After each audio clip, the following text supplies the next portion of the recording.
Ladies and gentlemen, are you ready? Welcome back to the podcast. Today we have an exciting special guest. How are you today? How are you? Nice to be I'm here. good. Thank you for the invitation. Absolutely. Go ahead and introduce yourself.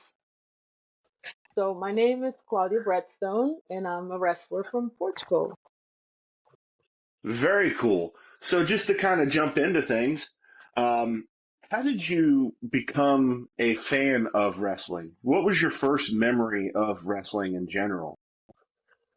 Um, so my dad actually introduced me to wrestling. He was the one that got me into wrestling. I was a very little kid, and he used to record a lot of stuff on VHS.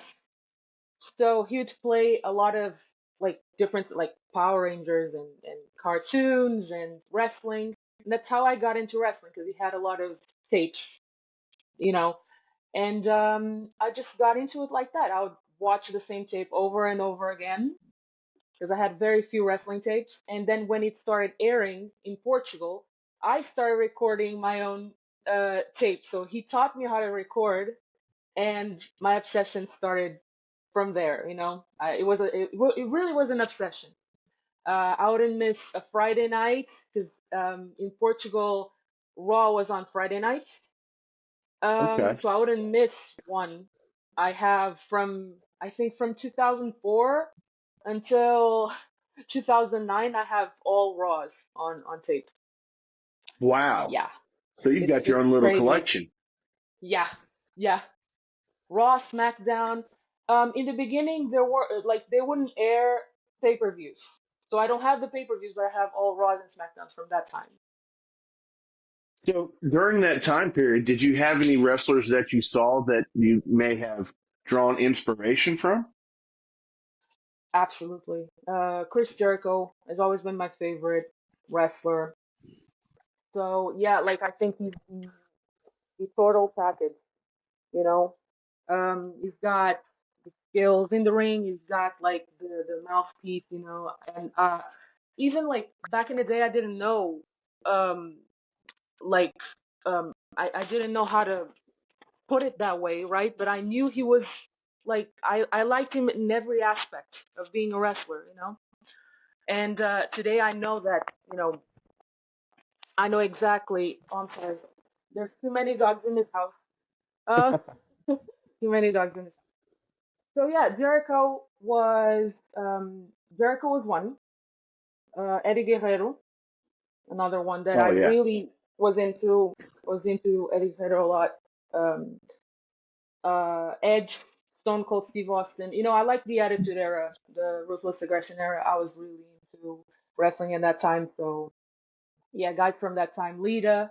When it comes to female wrestlers, Lita was my favorite wrestler. So That's awesome. Yeah, because I remember when the Attitude Era started, and like when Lita was just the manager, and then she started wrestling, and you could see that women could actually do the things that guys could do. Moonsaults and all kinds of really cool stuff. sorry, I'm having a little trouble hearing. Oh, can you hear me? Can you Yeah, repeat that for me again? sure, sure. Yeah. So when I was growing up, I remember the Attitude Era. And I remember when Lita started, she was just a manager, and then she got into the wrestling aspect of things. And then you could see what women could do. Yeah, she was a total inspiration and still is. She still is a total inspiration to me. Still Yeah, this day. especially to come back at her age and still be able to perform at a top level. Right, right. Her, Trish. I mean, Trish had a little run now, and like she's 40 in her 40s or early 50s, and she's maybe better than she was back then. When she was 20.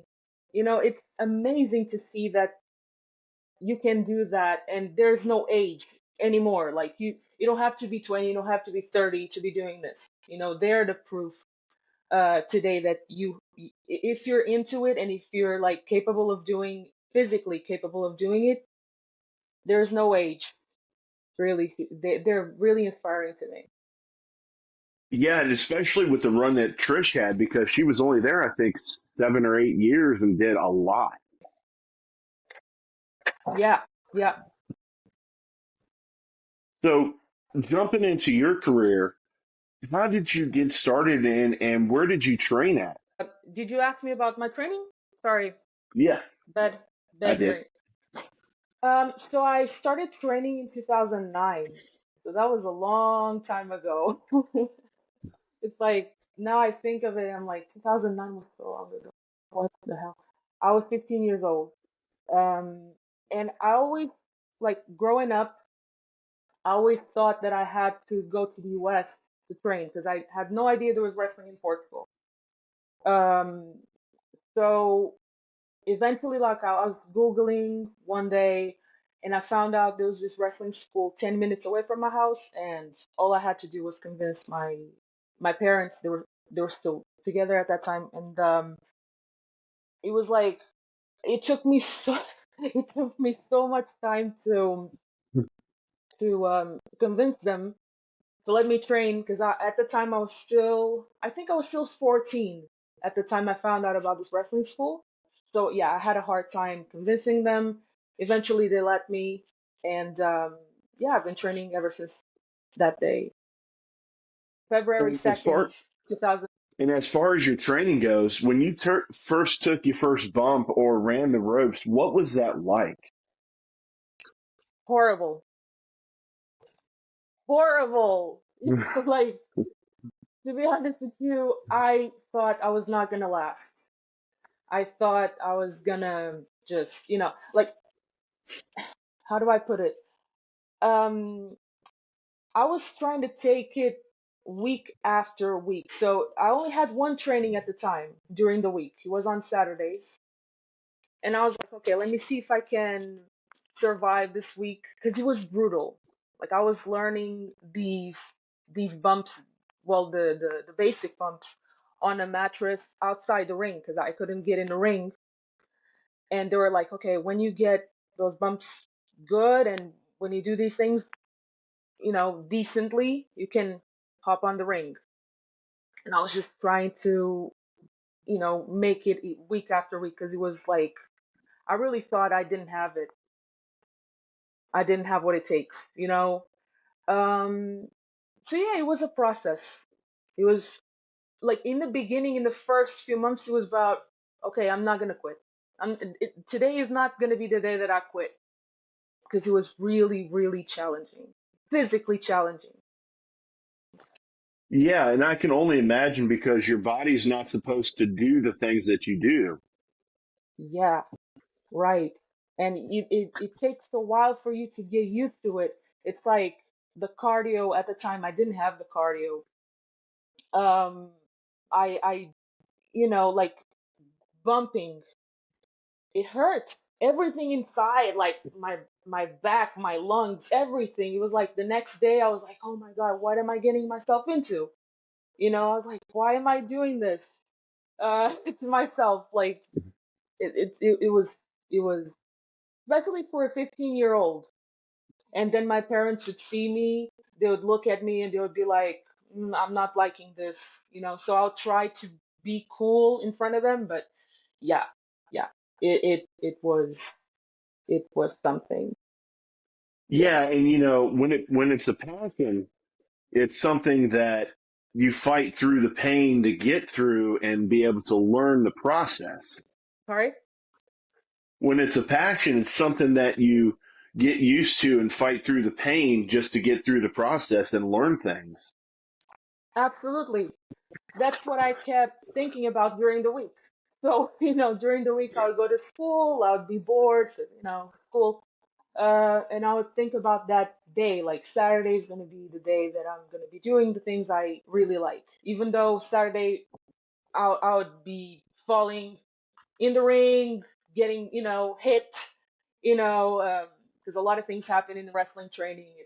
It's not easy at all. Like you get hit, you get things that go wrong. You know, that's what training's for. For you to learn and to make mistakes. So yeah, it would hurt at the very moment, but then I would go home and I would be like, yeah, when do I get to do this again? Like yeah, like I really wanted to have more training, which eventually happened because then I went to another school that had 3 trainings per week, so I got really excited with that. Yeah, and I was scrolling through your Instagram and I was looking at some of the clips that you have, and I saw I don't know exactly what time frame it was, but there was a video of it looked like you doing the code break and somebody else doing the backstabber on a guy. Oh yeah, yeah, yeah. Me and my tech partner. Yeah. Just draw me alone. Yeah. And to me, when I saw you do the code breaker, I was like, yeah, she's definitely a big fan of Chris Jericho because that's kind of his thing. Yeah, and it was really cool to see because you don't see that often. Yeah. Actually, like, um, I'm a huge Chris Jericho fan. Like, he's my favorite wrestler. As I said, I started doing the code breaker when one of my best friends stopped wrestling, and he used to do the code breaker like from the top rope. So he stopped wrestling, and I was like, I'm using it because not only I'm doing it to honor my friend Nelson. By the way, is Nelson Preda. Not only I'm gonna do it to honor him, but Jericho is my favorite wrestler, so I have 2 reasons here to start using it. So as far as getting into your move set and dialing that in and coming up with some of the stuff that you've done or that you do, what was that process like? And um, I know that the code breaker's got to be one of your finishers, but what are some of the other finishers and signature moves that you have? Um, Actually, when I got into when I started training, I really wanted to do the moonsault because Lita uses the moonsault right from the top rope. So I was like, yeah, that's gonna be my finisher. And then I realized, okay, I'm not as athletic, like I'm not a high flyer as she is. So I was like, yeah, I'm gonna have to search for other things, for me to do. um, but yeah, like what do I do for signatures? I actually use the DDT that the Lita DDT actually. I had to get something from her. I mean that was a no brainer. And I use the clover leaf because to be honest, I always liked submission moves, and the cloverleaf to me was always like very like I love Dean Malenko as well. He's one of my inspirations.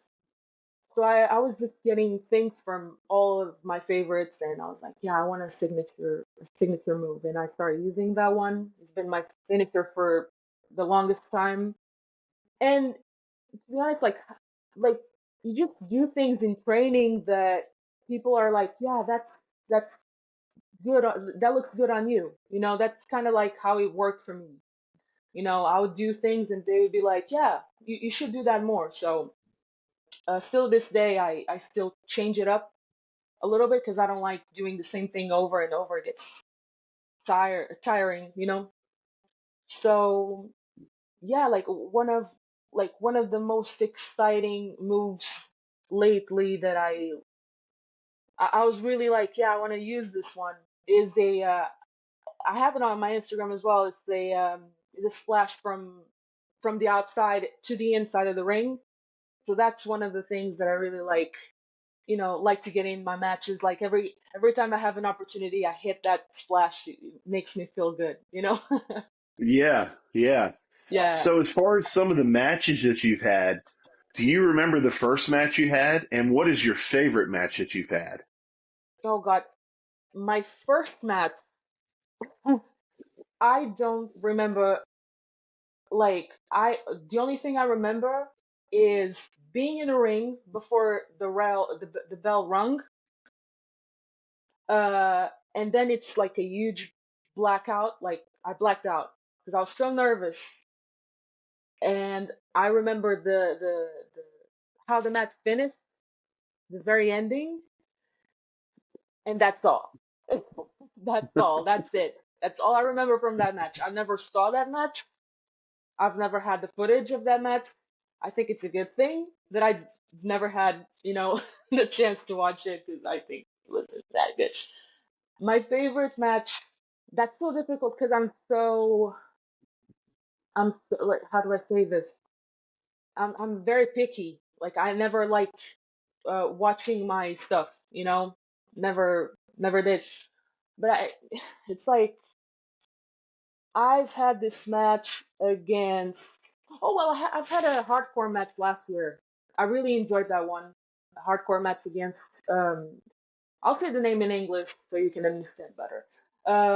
It's the Iberian Wolf. He's a wrestler from Portugal, and we had this rivalry for a while. And I was trying to get the championship, the national championship, and I got to have this hardcore match with him, and it was a big moment here in Portugal, and I really enjoyed it. It must be like if it's not my favorite match, it's my top three. Yeah. Okay, very cool. So as far as where do where you see yourself in 5, 10 years, where do you see your career going? What's the ultimate goal for you? I would love to get a contract in a company. I've always said this, but unfortunately, life hasn't allowed me like to do what I really want to do when it comes to wrestling. Because of course, like I have a life outside wrestling, and that always will come first to me. But when it comes to wrestling, like I would love to get a contract. And that's pretty much what I see, at least in the next 5 years, like trying to make that a reality. I'm really trying. I've never had the opportunity of going outside of Portugal a lot, but I'm getting into it. That's what I'm working for, and yeah, that will be in the next 5 years. That's what I'm gonna be working on. Excellent. And do you if AEW or like New Japan or any of those um, places were to reach out, is there a specific one that you would want to work for? Because I hear a lot of the times that wrestlers will say that WWE is the top place to be, and that's what the end goal should be for most people. I understand. Yeah. Uh, and growing up watching WWE, like I'd love to be in WWE, of course. But to be honest, at this moment, like I've said in the past, I've said WWE a lot, but at this moment, it doesn't matter anymore to me, you know, because I've been doing this for so long. To be honest with you, that it's like, yeah, if I get to showcase myself and um in that way, that's cool with me. Whether it's AEW, WWE, you know. Yeah, and the reason I bring up AEW is because I like what they've done with bringing people in that most people don't really know and putting them on like AEW Dark and having little spots throughout Dynamite and things like that. Sorry, I didn't hear again. Oh, that's fine. I brought up AEW because they are doing things that nobody else is doing right now with bringing people in on like AEW Dark, which is, before the actual show Hmm. and showcasing that online and on YouTube so people like yourself get noticed. Yeah, that's great. I mean, I think there's more and more opportunities for independent wrestlers out there, which is awesome. Like if you look at 10 years ago, we didn't have that many opportunities as we have right now, and it's awesome to see it. It's just um for me personally, I'm from Portugal. I know that I'm not in the best location. You know, I I do go to the UK often and try to get in that scene often. or as much as I can. But yeah, here is a little bit complicated, but I'm very happy that at least like in US there's many more opportunities, especially compared to 5 years, 10 years ago. It's awesome to see that, and I'll try to get in there, soon, hopefully. Excellent. So, as far as things you have coming up, what matches do you have coming up, and are you looking forward to those?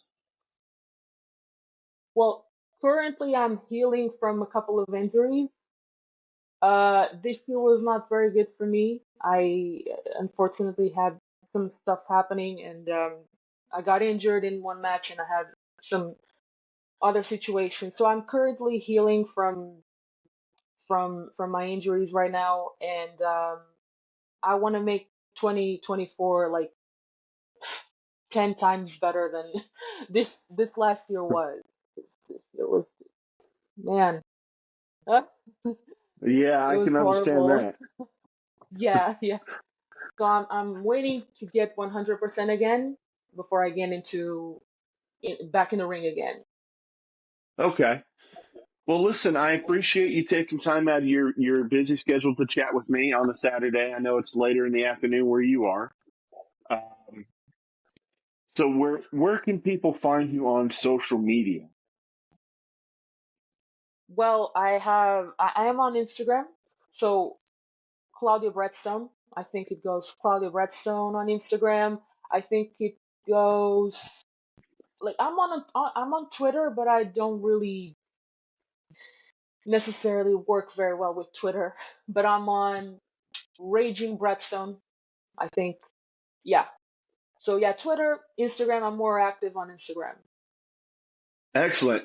Well, listen, I appreciate you taking time out of your schedule to chat with me. It's been a lot of fun, and you know, hopefully we can do it again. Down, down.